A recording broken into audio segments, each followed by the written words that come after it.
Hi, and thank you for joining me.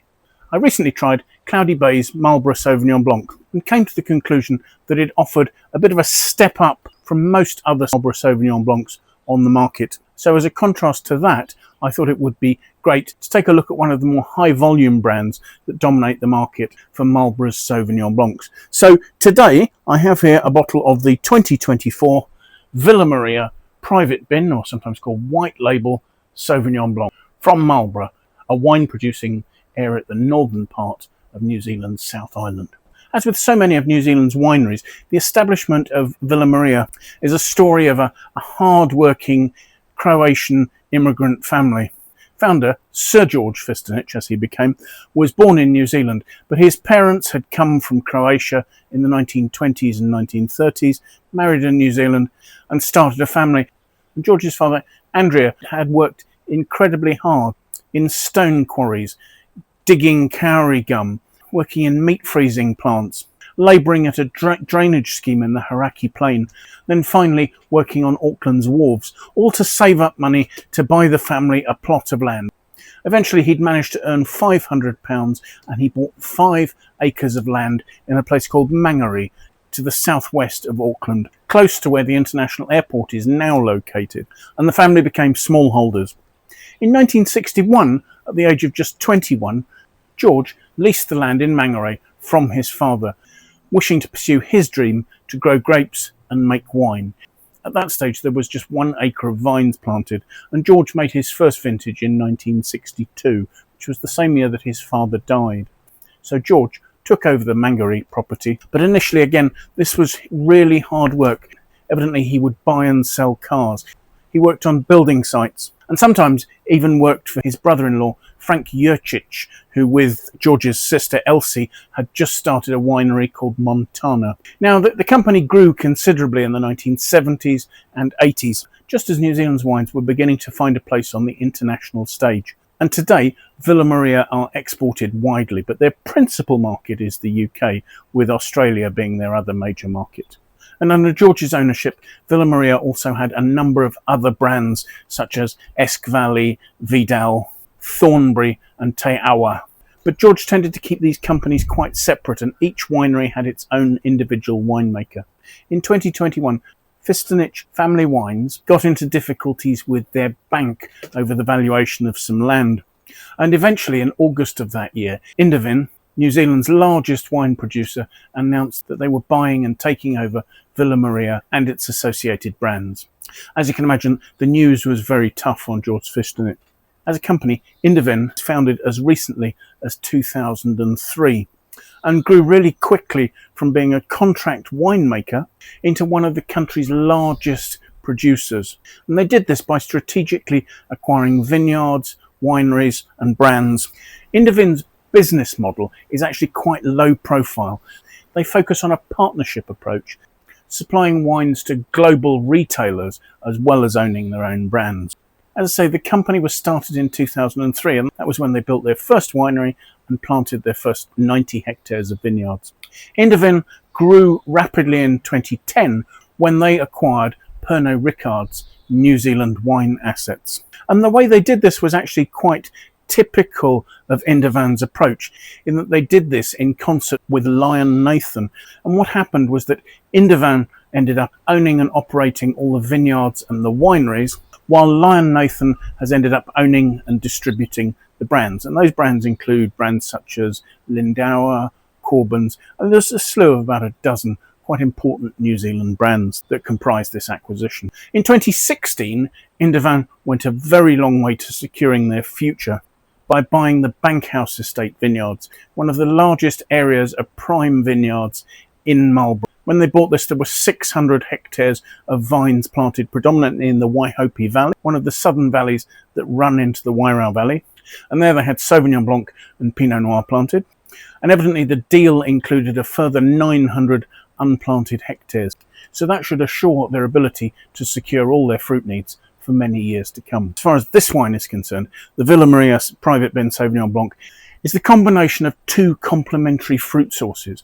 So what you're getting when you put your nose into the glass is an initial green fruit, notes of capsicum, herb, lemongrass, grassiness, gooseberry perhaps, and that comes predominantly from fruit grown in the cooler, more southerly Awatere Valley, where the climate is influenced by Mount Tapusi Eanuki, and a combination of cool alpine winds and fresh sea breezes that moderate temperatures that help preserve the acidity in the fruit and protect delicate aromatics.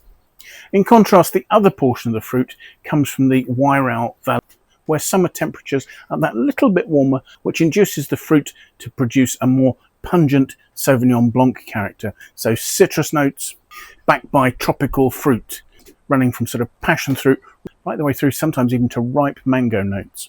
Now, that combination of the two flavour aspects of Sauvignon Blanc can be achieved in a number of ways. I mean, some producers will harvest some lots early and some lot later to get the greener and the riper characteristics and be able to combine those. I'm sure there will be aspects of that going into this wine as well. But it's quite a nice combination of the different styles of these two regions to make a balanced Marlborough Sauvignon Blanc. So for the season leading up to the 2024 harvest, there was quite low winter rainfall, and cool weather at flowering reduced the crop somewhat. However, the growing season progressed under Marlborough's normal dry conditions with warm days and cool nights.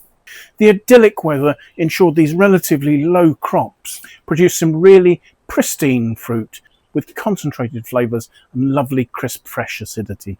Winemaking will have started with predominantly machine harvested fruit. Gentle pressing was used to select the best juice that was cool fermented in stainless steel tanks.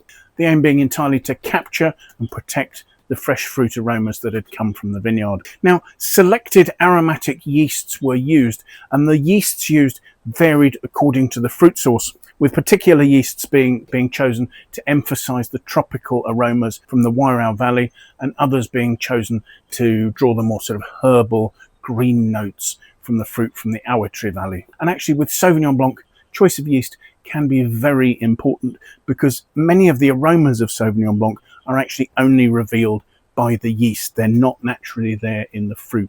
The wines are then bottled young and bottled in fact with a screw cap to ensure that their freshness is captured and protected.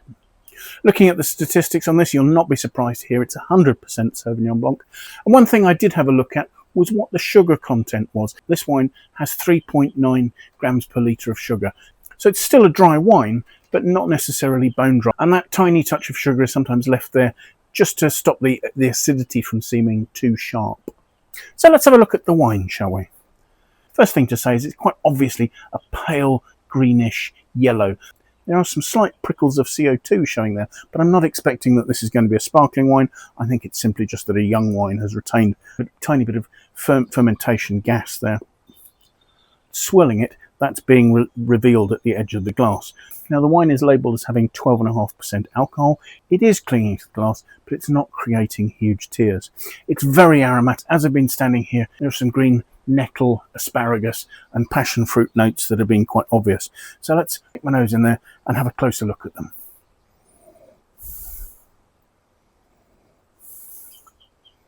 On putting my nose into the glass, there is quite a high-toned citric freshness, sort of lemons and grapefruit there.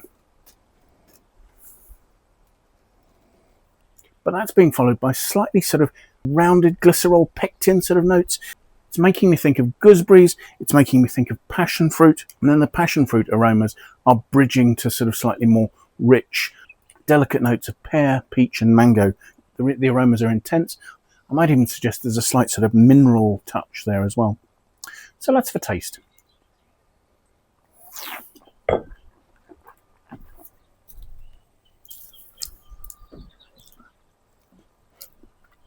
The wine is dry and it's quite light-bodied.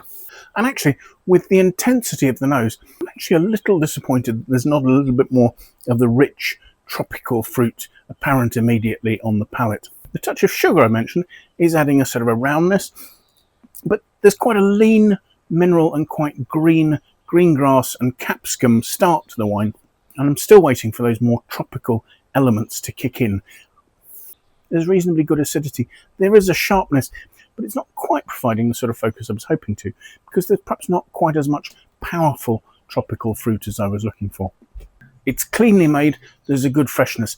I'm now getting some really good fresh mineral acidity on the edges of my tongue. Now, this isn't a wine I'd have thought about aging, and you might consider keeping it a year or so, but I don't think it's a wine to lay down in the cellar at all. However, I think perhaps coming back to this in a year or so's time, you might find that the fruit will have filled out a little bit more. Just make it that little bit rounder, a little less lean and austere.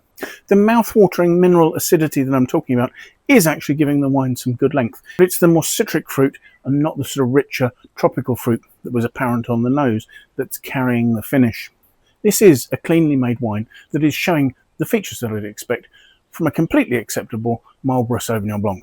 I thought the nose had a lot of promise, but I'm not convinced that at the moment the palate is quite delivering up to that level. There is a Wine Searcher aggregated critic score for this wine, and that's coming in at 88 out of 100. And I think that's completely fair. There might be an argument to say that it's currently only worth 87 out of 100, but I do think, given the promise on the nose, that the palate is likely to fill out, so probably 88 is a fairer score. So thank you so much for watching. I do hope you found the tasting of interest. If you have enjoyed it, do please press the like button. If you're enjoying these videos, do please consider subscribing. It would be fantastic to have your support in that way. If you do sign up, do make sure that you set yourself an alert to ensure that you're notified every time I publish a new video. If you have any friends you think might like to watch the video, do please feel free to pass it on to them. I'd really appreciate your endorsement in that way. And if you have any comments, please leave those in the comments box below. I'd love to know what you think about the wines I'm looking at, the tastings I'm doing, or anything else related to that. I will of course leave a link in the notes below to the Wine Searcher webpage for this vintage of this wine, so you can see if it's available in your market and at what price. So thank you once again for taking the time to join me, and I do hope that maybe at some stage in the very near future you'll manage to make some time and come and join me for another tasting. Until then, bye for now.